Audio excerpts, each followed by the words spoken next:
As always, we begin by acknowledging the original stewards of the various lands that we are on. We also acknowledge our ancestors. We acknowledge all those who toiled without compassion or compensation. We acknowledge all the elders and community stalwarts whose shoulders we stand on as we build, share, learn together for our collective liberation and sovereignty. So, if you can please do us the honors by introducing yourself to our listeners and viewers and tell us about your amazing work. Thank you so much. And I want to acknowledge your beautiful acknowledgement and say that while my grandmother has long passed, she certainly sits beside me here today. She was an immigrant from the Ukraine, escaping war for a better life for her family. She didn't have much, but she always gave much. And I like to say that I come from poor but hearty peasant stock. So I am Eva Krautchuk's granddaughter. I am Nadia Bosak's daughter, and my name is Susan Bosak. I'm founder of the Legacy Project, which is the core team for the GTB, the Greater Tkaronto Bioregion.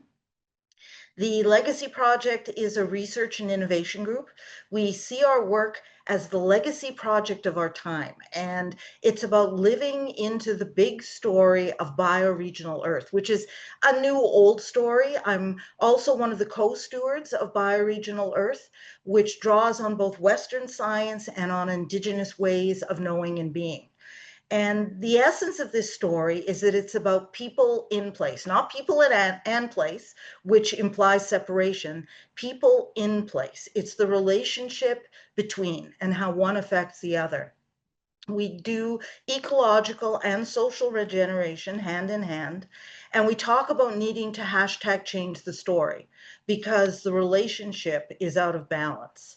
I mean, we come from stardust. We are of the earth. We're born from it. We return to it.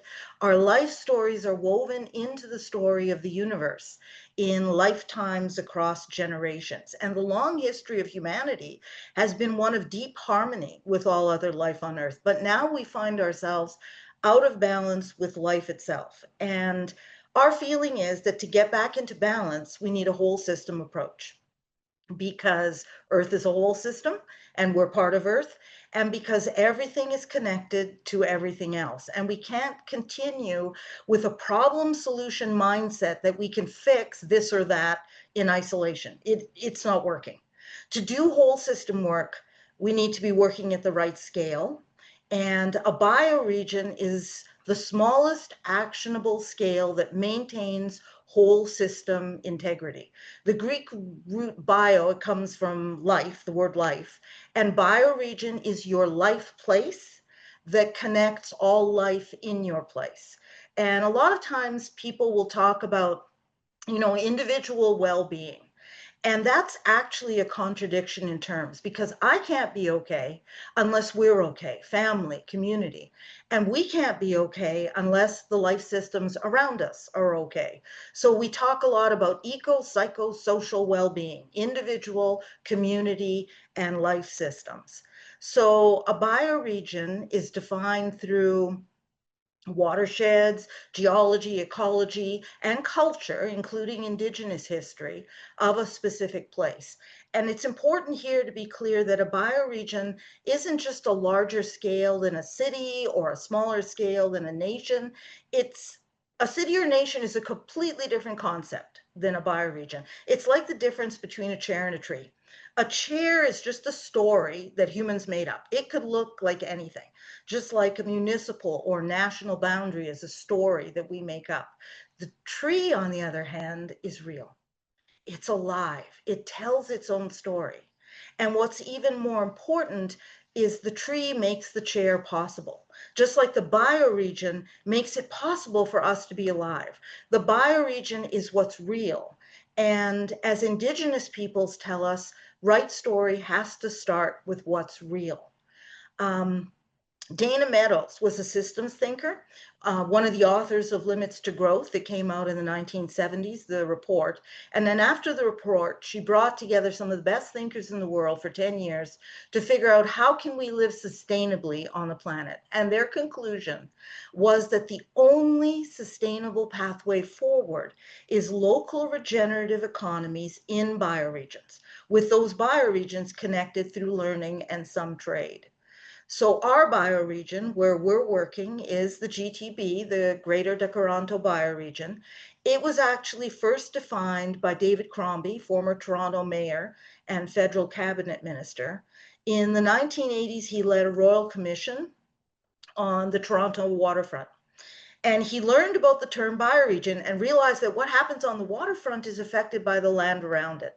So he expanded his work to look at the surrounding watersheds. And David Crombie wrote the seminal 1992 Regeneration Report.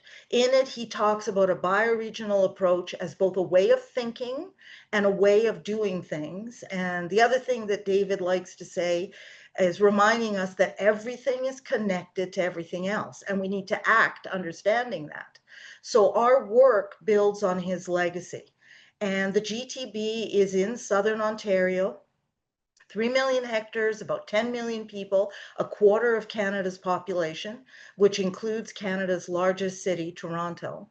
So my whole system work every day is about looking across 7 generations and thinking and acting in the context of this bioregion, connecting the dots across land regeneration, economy, education, health, reconciliation, governance. That was so beautiful. That was absolutely beautiful. We honor your ancestors as well for bringing you here and doing the work that you're supposed to be doing, that you were sent here to do. Thank you. So, what inspires you about the work that you do? There are things that inspire me and things that keep me up at night. And what keeps me up at night is that we are in a polycrisis, multiple crises all entangled. Going back to David Crombie, everything is connected to everything else. We're in ecological and cultural overshoot. And I think a lot about Earth system primacy, that Indigenous people say we either move with the land or the land is going to move you. And we are out of balance with the land. We've crossed 7 out of 9 planetary boundaries. We're on the edge of multiple tipping points like Arctic ice cover and ocean current circulation. So what we're looking at is homelessness writ large.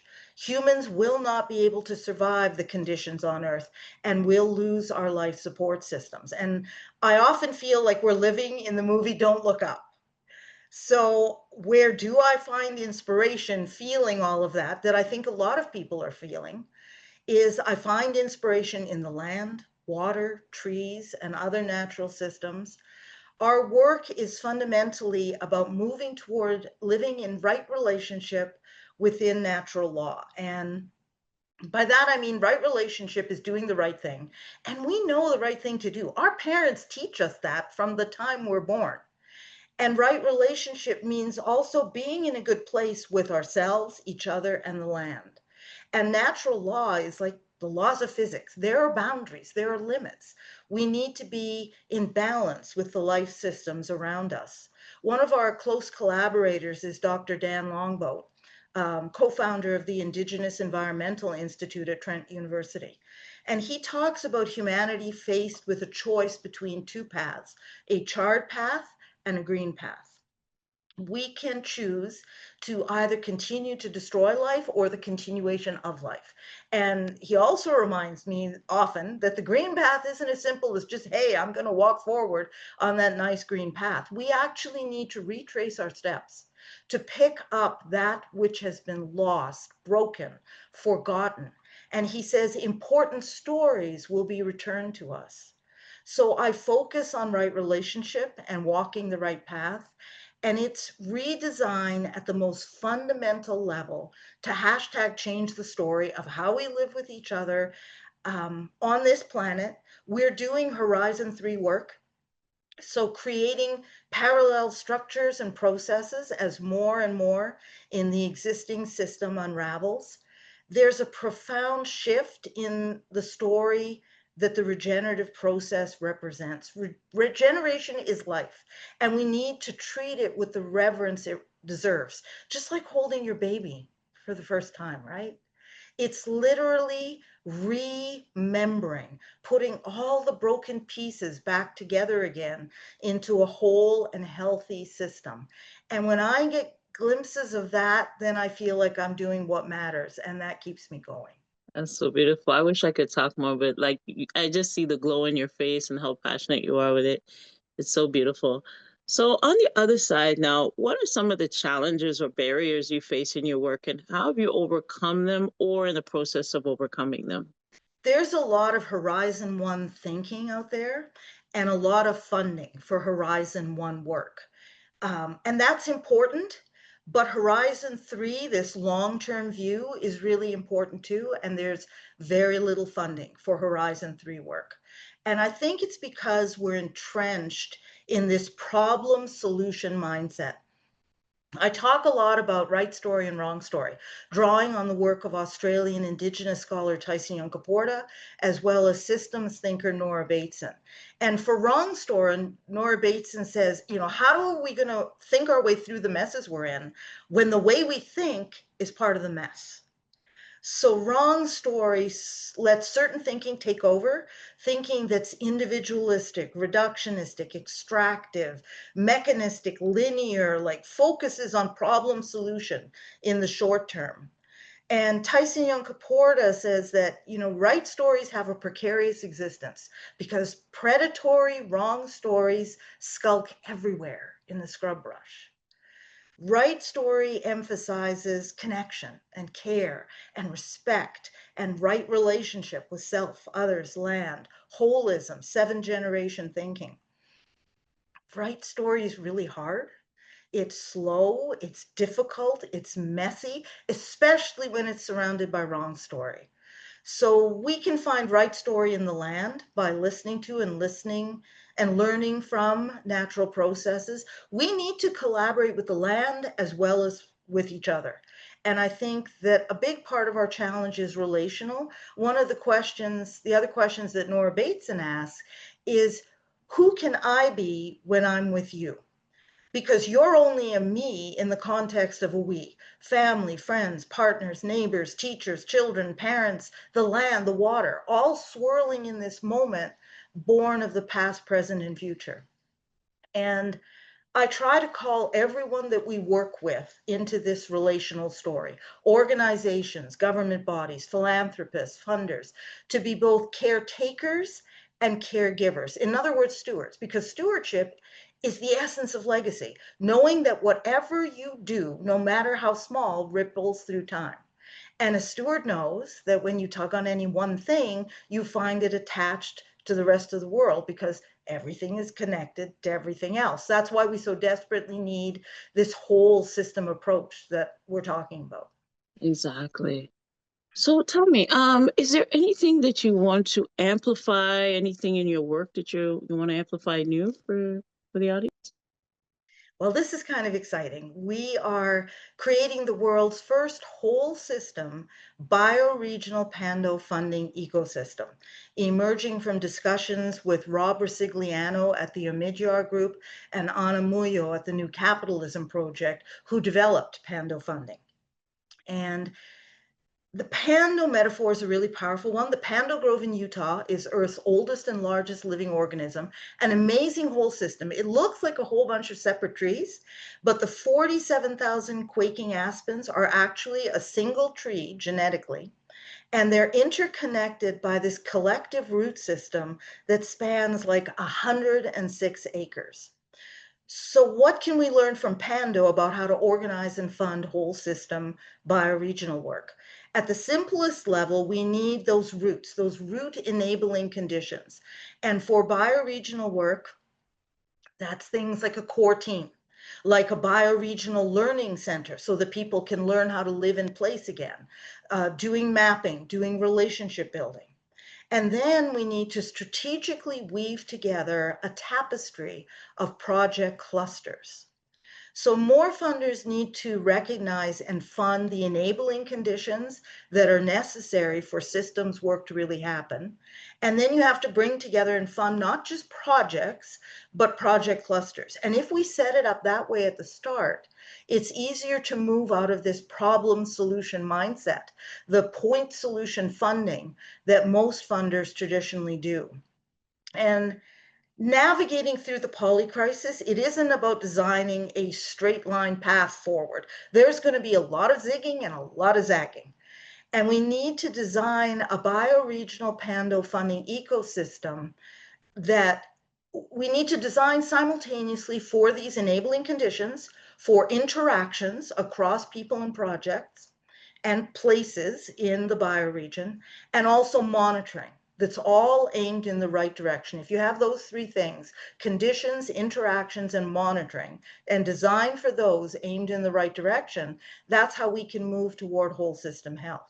So we're talking about multi-year, multi-donor model that combines the best of many existing approaches to philanthropy, emergence strategy, collective impact, multi-donor fund pooling, trust-based philanthropy, full flow funding, developmental evaluation, all of those things we've tried to take the best of to combine in this approach. Right now in the GTB, we have a fully funded core team, the Legacy Project, that's been working on the GTB for 3 years. We have a major foundation willing to seed and leverage other funding put into the bioregional pando funding ecosystem by other foundations and philanthropists. My partner, Brian Pupa, and I have brought together project clusters for both social and ecological regeneration.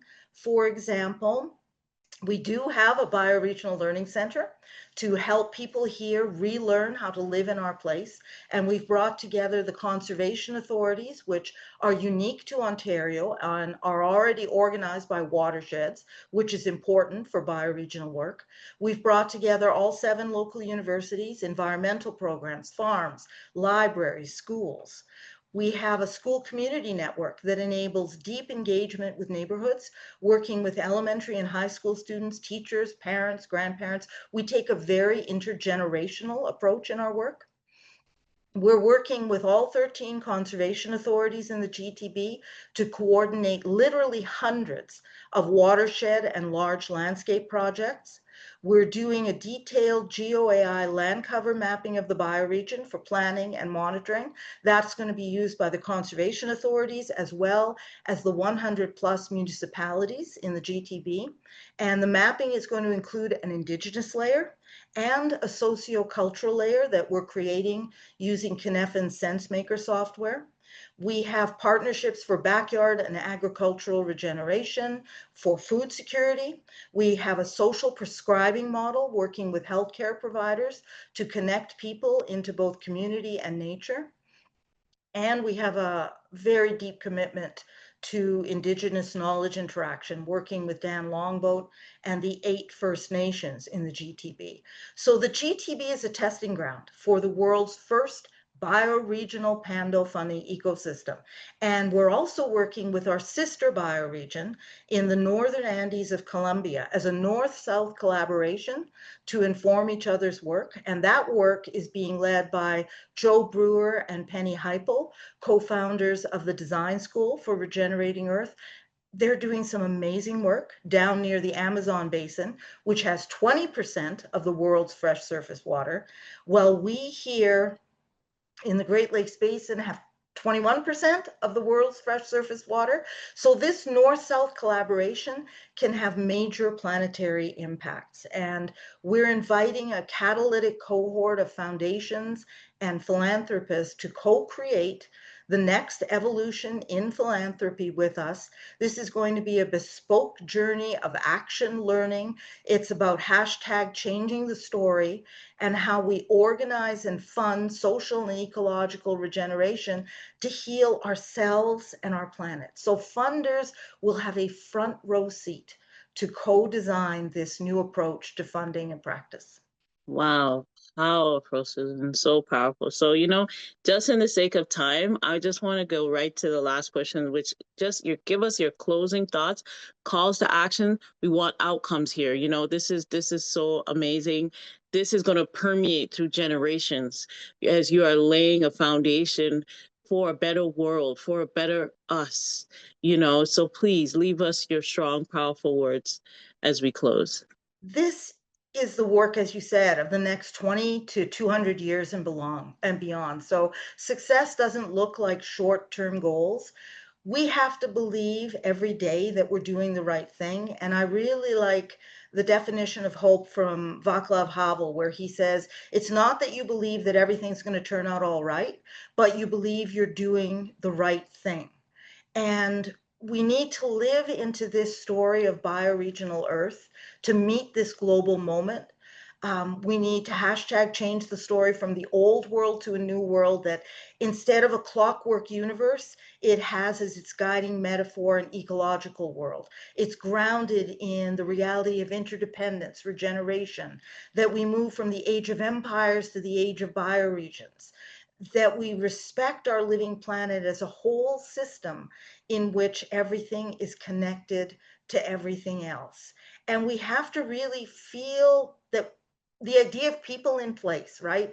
Ask yourself, what can I learn about my place and who can I be in this place? And as we experience our place, you begin to understand that you matter in your place because you're the one taking care of it. And if you feel like a steward, that automatically implies relationship because you have to be in relationship to be taking care of something. So that if we live into this story, I think that we will inherently counter feelings of helplessness, hopelessness, and disconnection. I think we will all feel empowered. Ashe, thank you, Susan, so much for this. We feel I feel it for sure. And I wish you much more strength and energy to carry on this work. We know it's hard work that we're doing. So much, much, much strength to you. So we will close the way that we began by acknowledging the original stewards of the various lands that we are on. We also acknowledge our ancestors. We acknowledge all those who toiled without compassion or compensation. We acknowledge all the elders and community stalwarts whose shoulders we stand on as we build, share, learn together for our collective liberation and sovereignty. So, Susan, I know this isn't a goodbye. This is a see you later. Collaboration is the key to social change. So we thank you once again. Thank you. All right. You take care.